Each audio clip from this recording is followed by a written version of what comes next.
Hiya, Fred. I was trying to get a hold of you.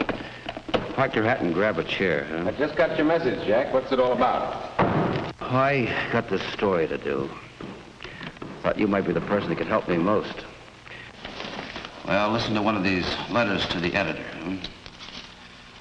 The story here, Fred, but I'm afraid it's not a very good one. I'm not at all sure it's the kind of story our readers would like. Listen to this. Dear editor, usually I agree with your editorials, but your call for civil defense volunteers was nonsense. If this city is attacked, my plans are made and they don't include waiting around to get killed. I'm going to take my family to a place in the country where we'll be safe. I think I'm as patriotic as the next guy, but I'd be pretty dumb to remain in this city when those bombs start falling. Name doesn't matter. Take to the Hills, huh? Another member of the Take to the Hills fraternity. Seems to be quite a few of them. Yes, I'm afraid there are. And the worst of it is that most of them are intelligent people. Good citizens, if you like. But they've made up their minds without thinking. They're letting fear push them. It's pushing them into something pretty close to treason. Thank God most people don't feel that way. But enough of them do to make it a serious problem. You know, there's really nothing to be gained by turning tail and running after an enemy attack. First of all, the highways would be about the most dangerous place you could be. And second, mass evacuation of cities just doesn't work. Most people don't know that for the reason that they've never thought much about it. And the third reason is the simplest of all. If war comes and we desert our cities, we've lost the war. If only we could help these letter writers see it that way. We must make them realize there must be no taking to the hills. Their own experiences could help them realize it. For instance, it's easy to imagine what would happen if most of the people in town took to the highways all at once. All you have to do is look at some of our Sunday traffic jams. Unless people know better, an enemy attack would cause 100 times this many people to jam the roads. Add to that the desperate fear and panic that it'd be pushing the mob, and mister, you've got a catastrophe on your hands. The civil defense people are just being realistic and not planning mass evacuations. The roads have to be kept open for rescue and for firefighting equipment.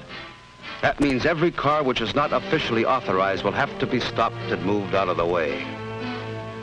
As long as I live, I won't forget what happened in the last war when some European people took the hills. I saw miles after miles of refugees trying to get away from cities under attack.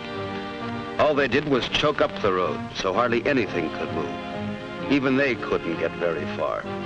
This happened many, many times and in many different cities. It could happen in our cities. If this were tomorrow instead of yesterday, if this were our town and you or someone you loved were trapped inside of it, waiting frantically for help, that help would never come. The ambulances, rescue trucks, vehicles carrying supplies and equipment would be stopped cold in their tracks. They could never get through to help the injured, put out fires, bring plasma, bandages, and thousands of other things vitally needed in an enemy attack. Just as the roads must be kept clear, so must the depots, terminals, and airports. Every available kind of transportation will be needed for emergency work. We know that mass evacuation can never be permitted if only for one reason, an all-important one. The fact that every able-bodied person is needed in the city before as well as after an attack. Putting out fires, for example, will require help from everyone.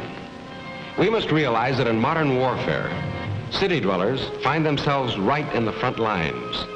After an attack, our first responsibility will be to keep our heads and get back to our jobs. For each of us has a job to do. And no matter what happens, the people of a city must be fed, clothed, supplied with electricity and heat. The city must be kept alive, and it will take everything the city has to do it. You know, Fred, actually staying in the city to help after the atomic attack is not nearly as dangerous as a lot of people think.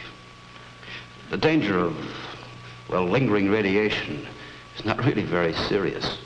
After an atomic airburst, the danger of radiation and falling debris is over within a minute and a half. Over and above that, we know from the experience of London, Berlin, and other European cities that people didn't even want to leave their city. Most of those who did leave soon began trickling back into town. Of course, a few people should be evacuated. Small children, the aged, the infirm, so on. These people should be moved voluntarily by their families, not during an attack, of course. But the able-bodied person must stay and help. Modern warfare has no respect at all for civilians. Like it or not, each of us has his share of fighting to do, his share of danger to face. Running away from that duty would be desertion, pure and simple. In the Army, it would mean court-martial. As a civilian, it would not only be treasonable, but it would mean having to live with the knowledge that in deserting your responsibility, you failed yourself, your family, your friends, your city. Deserting our cities would be handing the enemy a victory far greater and less costly to them than they could ever achieve through bomb damage alone. Their very idea in attacking our cities would be to destroy our will to fight. The enemy knows that a city deserted by its people is a city robbed of its power to resist, of its power to produce. The enemy knows, as we do, that in an American city of today, each of us depends on all the others. That directly or indirectly, each of our jobs depends on all the jobs of the others. Our biggest job will be to continue putting out equipment and fighting gear our nation depends on. To desert would be to throw away our most feared weapon, America's power to produce. There's no getting away from it. When the time comes, each one of us must stay in our cities and fight. I wish there was some other way, but there isn't. Yes, there are some pretty grim prospects ahead of us. The hell of an enemy attack can come smashing out of the sky at any time. And every last one of us will have to be ready to face what happens then. There'll be plenty of suffering, plenty of misery, broken homes, death. Dangers that used to belong only to soldiers, but we've got to be able to take it and come back fighting. Everything we hope for, everything we believe in, everything America has fought for will depend on us and what we do. You know, a lot of people behind the Iron Curtain are wondering whether we can take it if we're attacked. They're carefully measuring our courage, our capacity to fight, our capacity for sacrifice. They think they have the answers. Well, you and I and every American has to examine their minds and hearts and come up with a few answers of their own.